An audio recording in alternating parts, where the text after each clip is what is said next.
communists, the dawn of the two-stroke, and the heist of the century.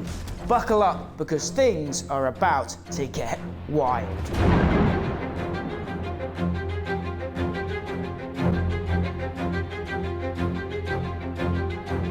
This is the story of how a communist-owned arms manufacturer came to rule the dirt bike world and changed the motocross game forever. We'll learn about their meteoric rise and their spectacular fall. I mean, where are they now? And I'll tell you all about one of the most dramatic and, quite frankly, unbelievable seasons of motocross racing that our sport has ever seen. This is the story of CZ, the original powerhouse of world motocross.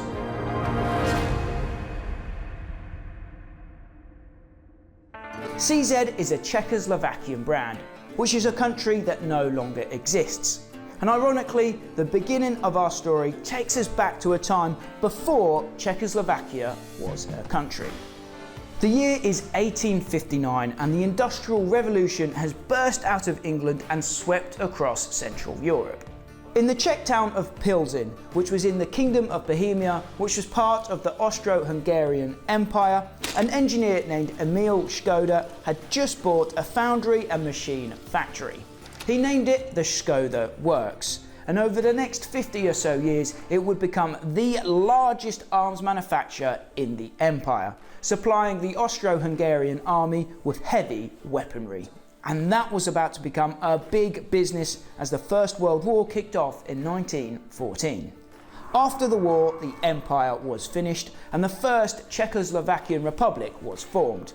And it was at this time that the Škoda company looked to diversify their interests. During the 20th century, Škoda would become one of the largest industrial conglomerates in all of Europe. In 1924, Škoda acquired a car company and renamed it to Škoda Autos. These cars were to become the vehicles that had a terrible reputation when my dad was young and growing up.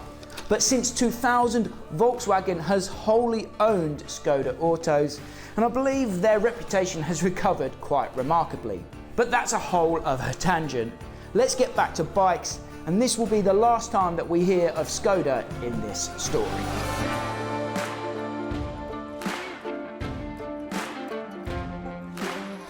CZ was actually formed in 1919 as a branch of the Škoda armament works in the Czech town of Strakonec. In 1922, a merger with two other factories saw the formation of the Czech armament works, and they produced pistols, air guns and automatic weapons to a very successful degree. However, as the decade came to an end and the Great War was well in the rearview mirror, weapon sales took a big downturn and diversification was needed. A bicycle parts company was acquired, and that soon led to motorised bicycles being produced by 1932.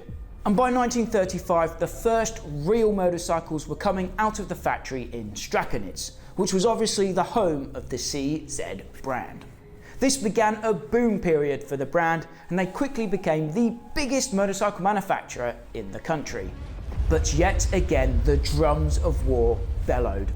World War II was about to kick off, and Czechoslovakia was about to be occupied by Hitler and the Nazis.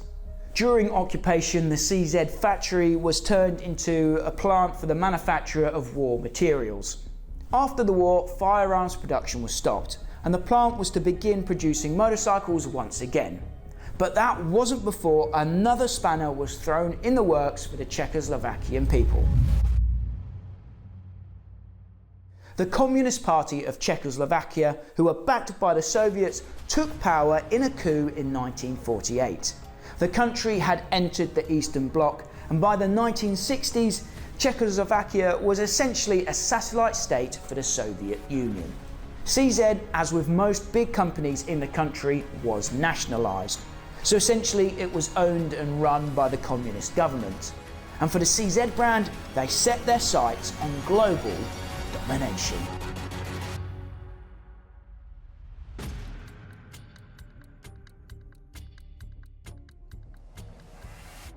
Thanks to advancements in motorcycle production, combined with a string of racing victories in the 50s and 60s, CZ were able to become one of the world's leading producers of competition and street motorcycles.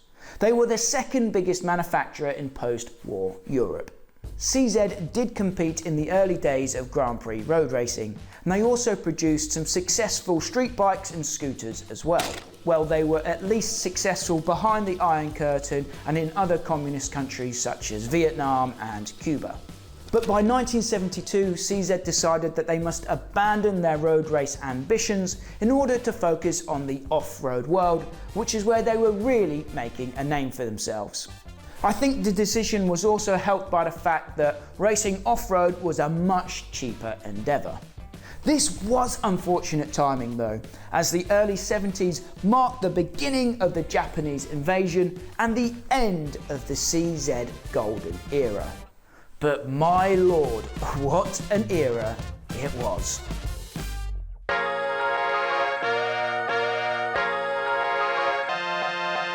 As I said, CZ found far more success racing in the dirt. They had become known for their lightweight yet powerful two-stroke machines, and they was actually the first company to use expansion chambers on their exhaust pipes.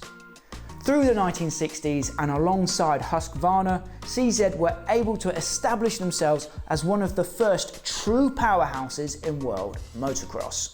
And despite their communist ties, CZ were able to attract some legendary names to come and race their machines. Riders such as Brad Lackey, Roger Da Costa and Joel Robert all took to the track behind the bars of a CZ bike. And the brand was able to tally up an impressive 7 World Championship titles through the 1960s.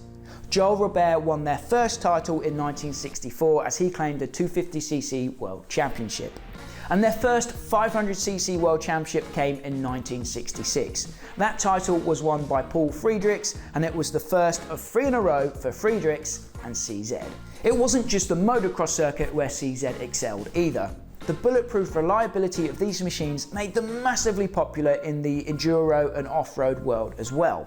The Czech team, armed with CZ bikes, were able to win the international 6-day trial event a total of 15 times between 1947 and 1982. Now that's seriously impressive. Not only did CZ dominate in the field of competition, but they also changed the dirt bike game entirely in a way that I know lots of us will be thankful for. They ushered in the age of the two-stroke.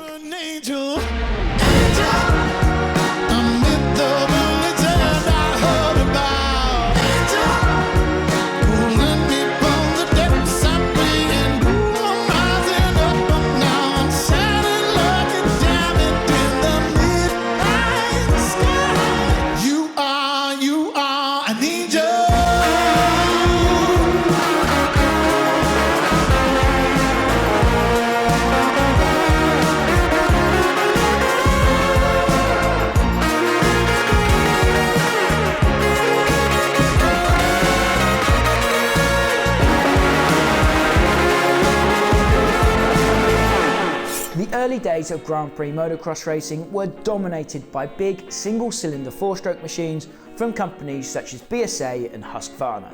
But the 1963 Grand Prix of Czechoslovakia was to be a turning point, a moment of much significance in the annals of dirt bike history. CZ were about to record a historic victory that would alter the direction of the sport for a very long time. In 1963, the CZ factory rider Vlastimil Valek was competing in the 250cc World Championship. But armed with a new weapon, the CZ factory team decided to enter Valek into the 500cc Grand Prix of Czechoslovakia, and this is where history was made. Lining up as a wildcard alongside the likes of Rolf Tiblin, Sten Lunden, Bill Nielsen and Jeff Smith, Valek was truly taking on the big hitters of the day. I mean, all 4 of those guys were world champions in their own right. However, riding a 263cc 2-stroke powered CZ, Valek stormed off to take the win in the first moto of the day ahead of Rolf Tiblin. This was the first time that a 2-stroke machine had taken the win in the Premier Division of a motocross Grand Prix. The second moto was won by Tiblin, and Valek came home in second to secure second overall on the day. He might have just missed out on the overall Grand Prix victory, but nevertheless, in one fell swoop, it looked like the course for the future of motocross had been reset. Rolf Tiblin went on to win the 500cc World Championship in 1963, and his Husqvarna stablemate Torsten Hallman took the crown in the 250 category. But CZ were certainly knocking on the door and looking to join Husqvarna at the pinnacle of the industry. CZ secured second, third and fourth in the 1963 250cc World Championship. Change was coming. The age of the four-stroke was over, and for the next 40 years the dirt bike world was to be dominated by the two-stroke.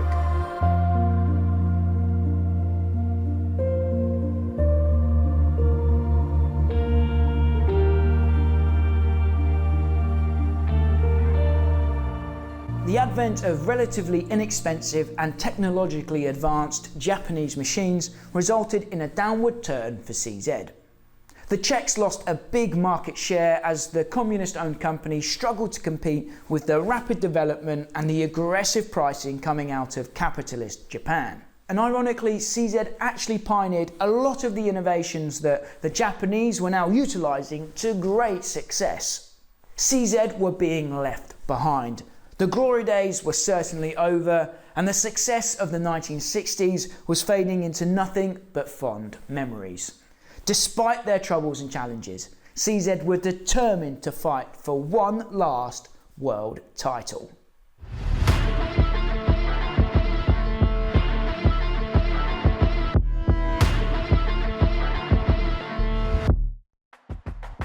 For over a decade, CZ found themselves a steadfast factory pilot in Mr. Jaroslav Folter. Himself a Czech, Folter was loyal to CZ almost to a fault. He remained with the brand throughout his career. At a time when the best riders in the world were racing ever more advanced Japanese machinery, Folter was able to hold his own and win multiple Grand Prix races. He was actually voted the Czech motocross racer of the century, so it's safe to say that he's a bit of a legend, and not just for the tale that you're about to hear. The 1974 250cc World Championship was a season-long brawl between Folter and his arch-nemesis, the Russian Gennady Moisev, who raced for KTM. This slobber knocker of a title fight culminated in the most dramatic season finale in motocross history. This is about to make the Danger Boy situation look very tame indeed. Going into the final round of the season, Folter had won 5 motos, as had Moisev. It had essentially been all-out war between the two, and ironically, the final battle would take place in true neutral ground. It was all to play for, and the title would be decided in Wohlen for the Grand Prix of Switzerland. The gates dropped for race 1 and Folter took the lead, whereas the Russian was struggling with mechanical issues and was labouring around the track. As Folter was coming up to lap Moisev, the KTM rider appeared to get in the way of the race leader, and Folter was actually knocked off when trying to make a pass on the lapped rider. This allowed Harry Everts and Hakan Andersson to pass through, and it dropped Folter back to third, which is where he finished the moto. It was now a do or die situation for the CZ man. If Folter had any hope of winning the title, he had to claim victory in the very last moto of the season. Race 2 started much the same, with the CZ racer claiming the early race lead. Moisev was once again struck by mechanical issues and was forced to retire from the race. And you might think that's where the story ends, but you'd be wrong. As a ploy to try and help Moisev as much as possible through the weekend, 2 wildcard Russian riders were entered into the event. So in Moto 2, when Folter came around to put the 2 Russian riders a lap down, once again it appeared as though the Soviets were trying to block the race leader. The famous Popenko T-bone is an iconic photograph. But as I sit here, that moment took place over 50 years ago, and I for one cannot find any footage of the race. Reports that I've read say that Folter was actually knocked off in his exchanges with the Russians and he fell back to 3rd place. But apparently the two Soviets were black flagged and removed from the moto, which allowed Folter to regroup, catch and pass Gaston Rehir and Harry Everts to reclaim the race lead, take the win and clinch the 1974 250cc World Championship. Or so he thought. In what was said to be some Cold War type skullduggery, 2 hours after the race had finished, the FIM received a protest from the Russian/KTM team. They were claiming that Folter had jumped the gates on the start.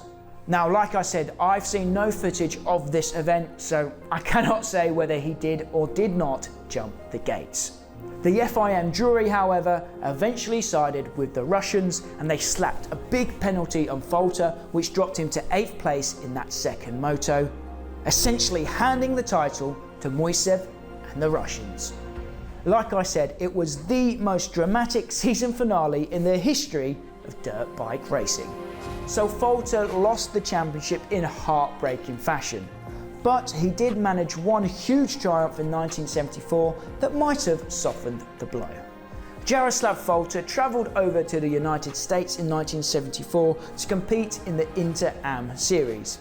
And he actually won the massive Super Bowl of motocross event ahead of the man Roger Da Costa inside the LA Coliseum in front of a crowd of 65,000 spectators. And to my knowledge, that's the only Supercross race that's ever been won by a CZ machine. And we'll just end this section by saying rest in peace to Jaroslav Folter, who passed away in 2022.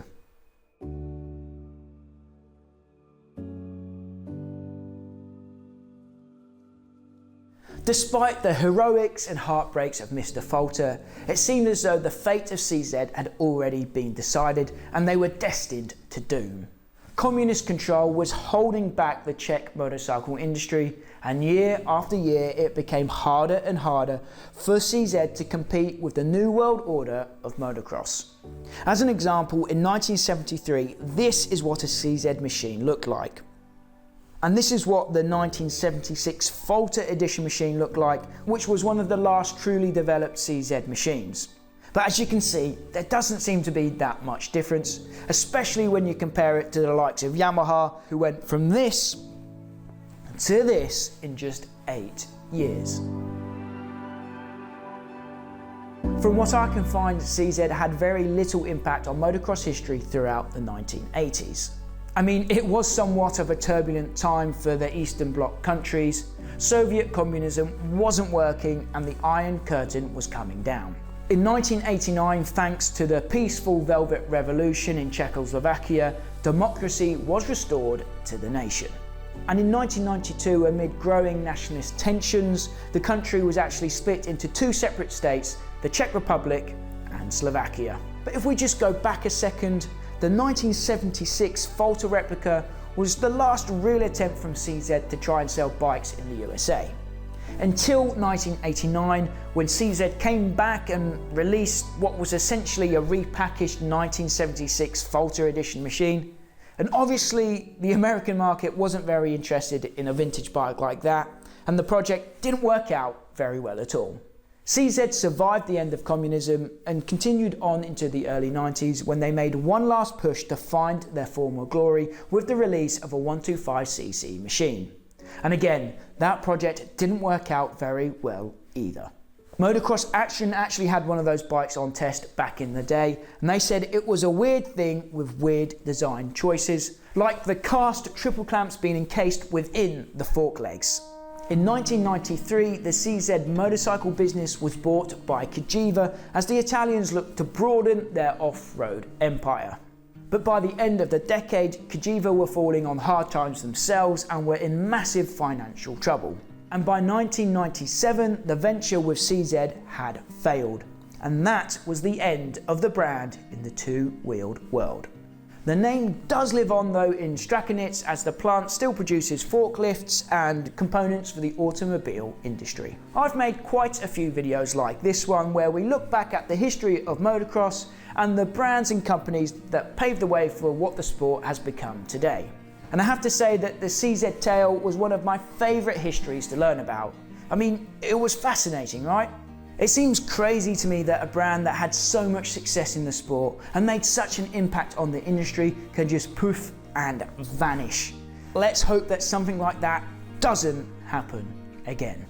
I think CZ is pretty much dead and buried. Yes, I know there was a one-off two-stroke that came out in 2016 to race in the EMX 300 class at the Czech Grand Prix, but I don't think we're going to be seeing any new bikes rolling off the production lines in Strakonitz anytime soon. However, the legacy of the legendary brand does live on, thanks to a handful of enthusiasts like my friend Rob Hollyoak here. I wonder if Mr. Folter ever imagined that one of his beloved machines would be alive and kicking 50 years later to be ridden like this.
So that was Mr. Rob Hollyoak absolutely sending it on his 1973 CZ 400 there. If you enjoyed this video and you want to see more like it, be sure to subscribe to the channel and let me know in the comments what other machines and stories you want me to make a film about. As always guys, my name's Max, you've been watching 999 Laser. Till next time, I'll see you at the track.